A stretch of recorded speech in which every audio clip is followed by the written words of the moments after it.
Toria Nuland kind of blithely announced during congressional testimony last year that, oh, by the way, we have these biolabs in Ukraine. Yeah. And that was like kind of ignored, and the people who covered it got attacked for covering it. But the fact remains there are U.S. biolabs in Ukraine. Why would we have biolabs in Ukraine?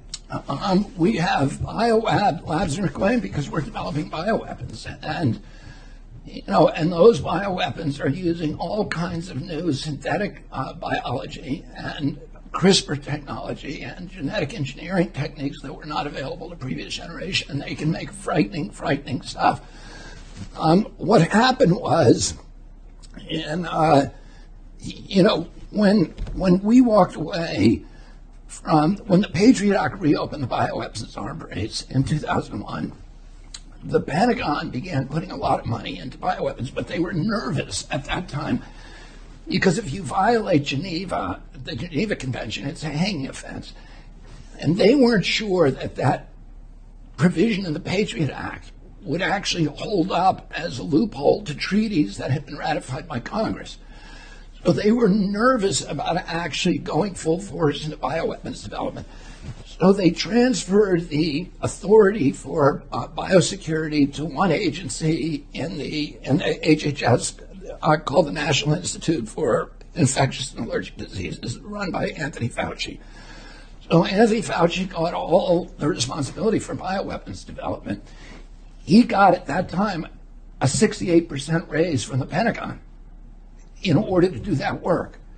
So, and that's why he was the highest paid official in the American government of, 4 million people in the American. He gets more money. He got more money, $450,000 a year than the president. Any Supreme Court judge, any member of Congress, he was the highest paid. And it's because he got that 68% raised from the Pentagon to do bioweapons development. Now, when you do bioweapons development, every bioweapon needs a vaccine. So you develop them side by side because in 100% of the cases when you deploy a bioweapon, there's blowback. Your side also gets sick. So in order to deploy one offensively, you need a vaccine to counter it. So you need to vaccinate your team before you deploy it. So those two things are developed through a field of science called gain of function science, where you take an infectious microbe and you amplify its infectivity, or you make it jump species, so it may kill monkeys. Now you make it kill humans, and you adopt it that way. And there's all kinds of methods for that. And then you make it immune to antibiotics and to therapeutic drugs and to other therapies. So it's actually the inverse of medicine.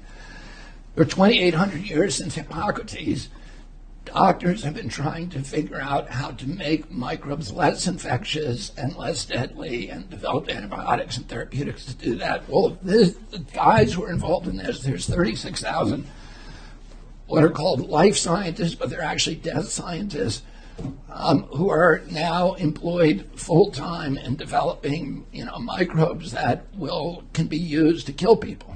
But